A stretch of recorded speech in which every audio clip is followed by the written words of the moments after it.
Muy buenas noches, licenciada. Mi nombre es Fabio Pedraza y hoy estaré exponiendo sobre el aborto. Para empezar este tema, quiero empezar haciendo una simple pregunta que es: ¿el aborto, un derecho o un genocidio silencioso del siglo XXI? Para responder a esta pregunta, primero quiero aclarar ciertos conceptos.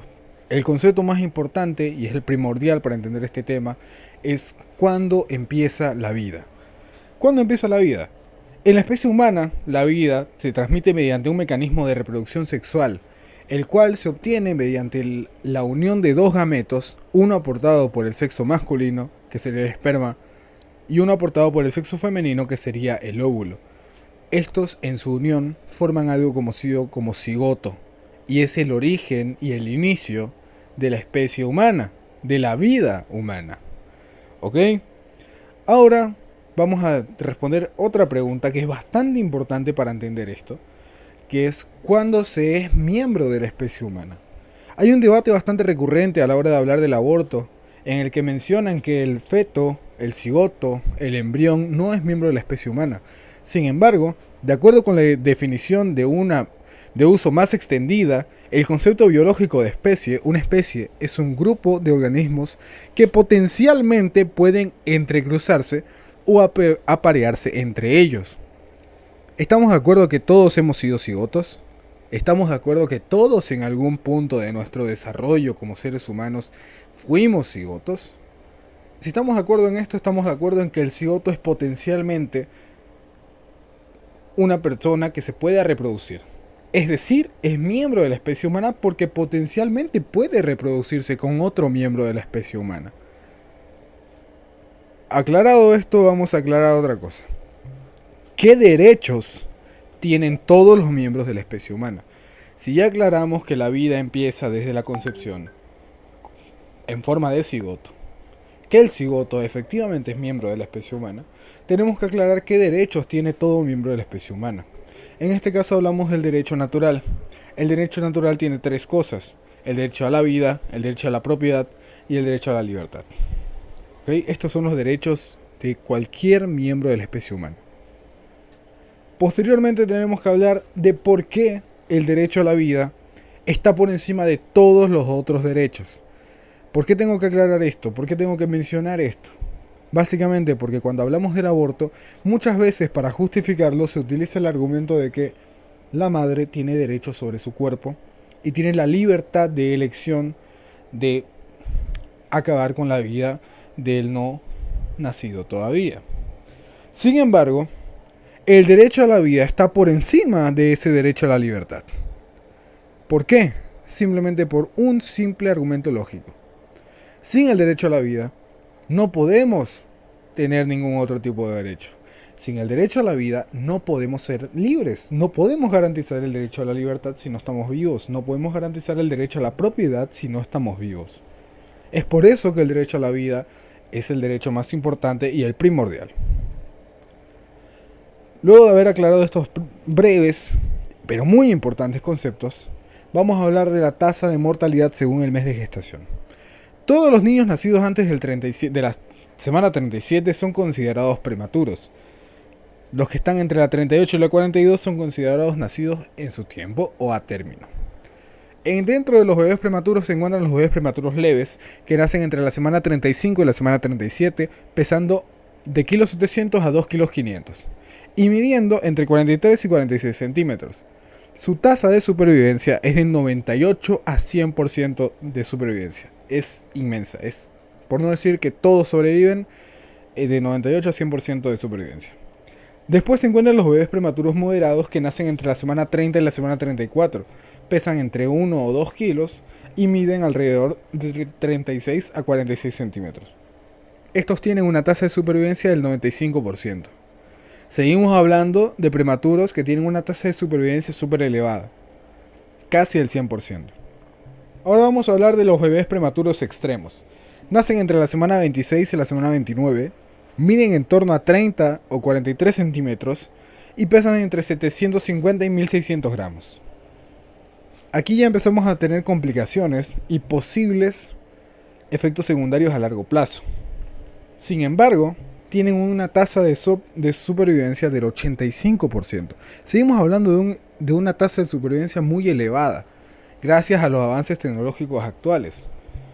Ahora vamos a hablar, ya hablamos de los prematuros extremos, hablemos de algunos más extremos todavía, los bebés microprematuros o grandes prematuros.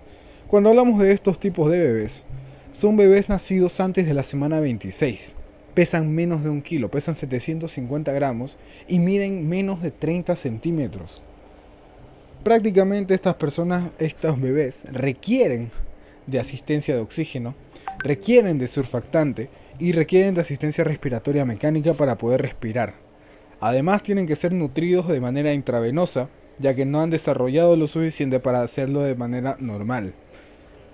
Sin embargo, a pesar de todas estas complicaciones, aún así el 70% puede tener la posibilidad de sobrevivir y desarrollarse.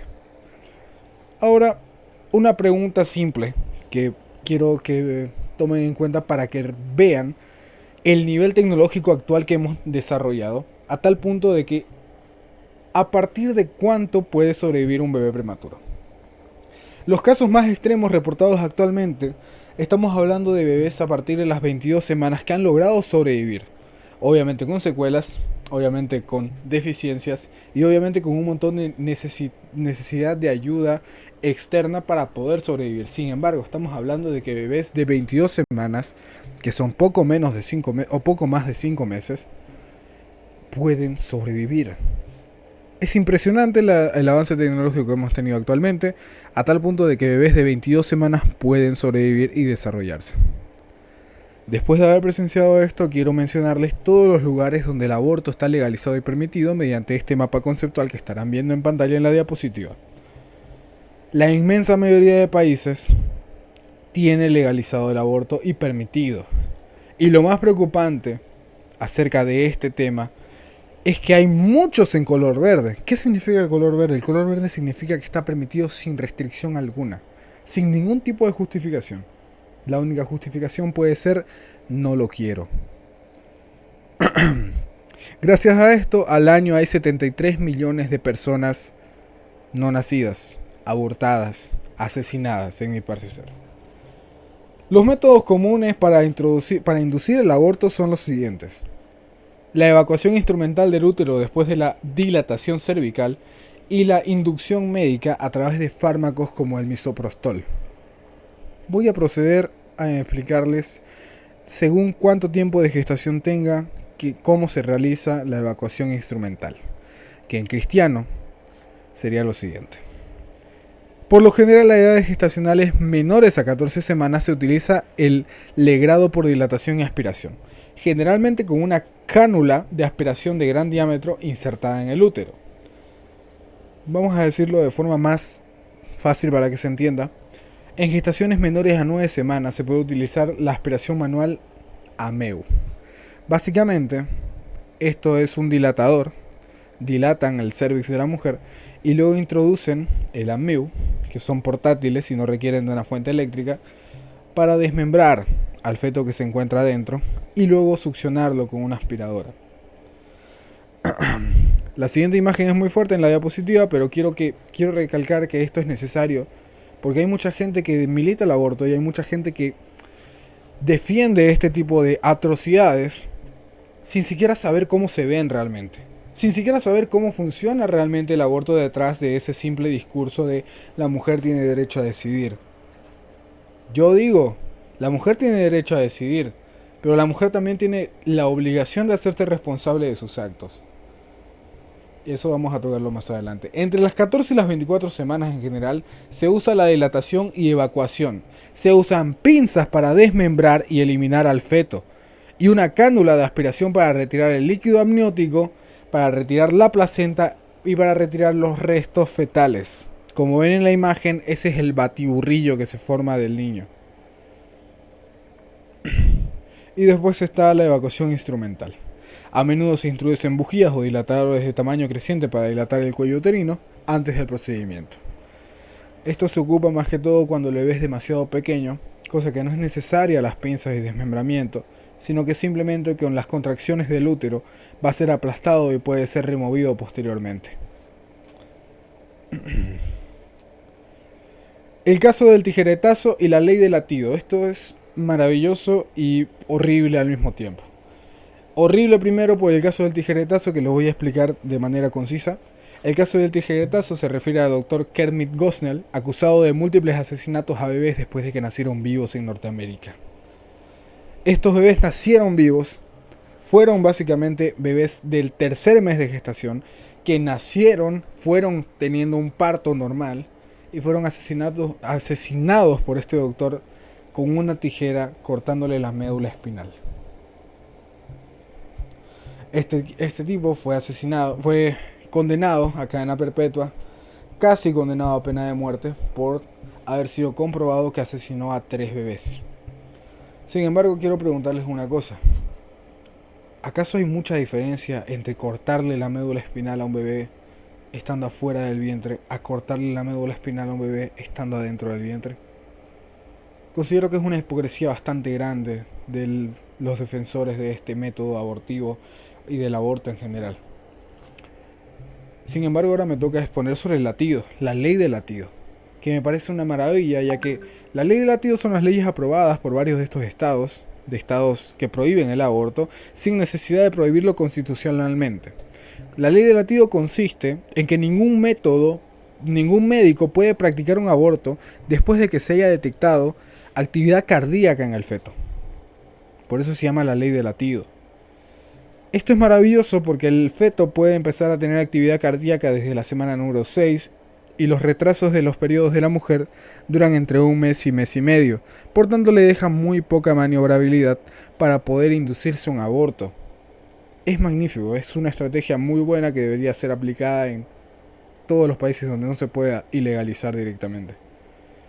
Y ahora, por último y por no menos importante, quiero recalcar que la libertad es un derecho.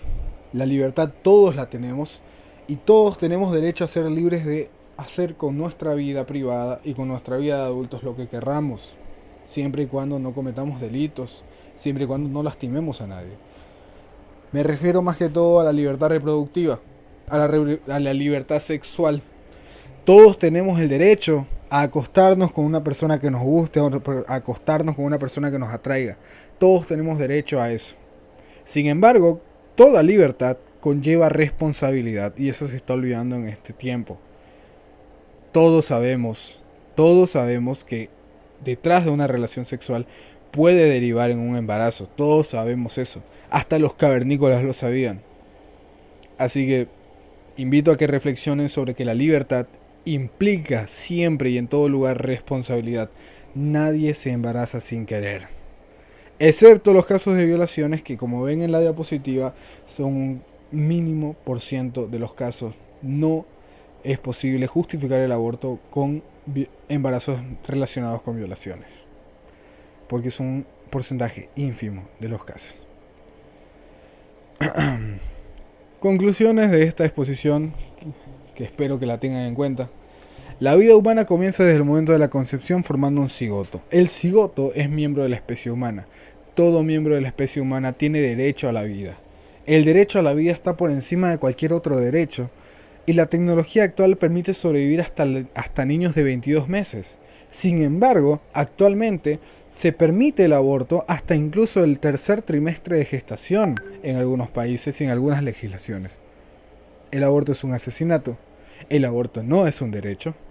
Y 73 millones de seres humanos al año mueren siendo abortados. Esto nos daría, a lo largo de una década, 730 millones de seres humanos, el 9% de población mundial actual de todo el planeta. Estamos hablando de la cantidad de posibilidades perdidas de una sociedad mejor, simplemente por irresponsabilidad de muchas personas, muchos individuos que no se hacen cargo de sus actos y que defienden este tipo de atrocidades inmorales sin siquiera saber cómo se realizan. El aborto a día de hoy representa un genocidio silencioso que se justifica detrás de la supuesta libertad de decisión de la mujer, cuando la libertad no está por encima del derecho a la vida, y toda libertad siempre viene ligada de una responsabilidad. Muchas gracias, esa es mi exposición y espero que le haya gustado. Buenas noches.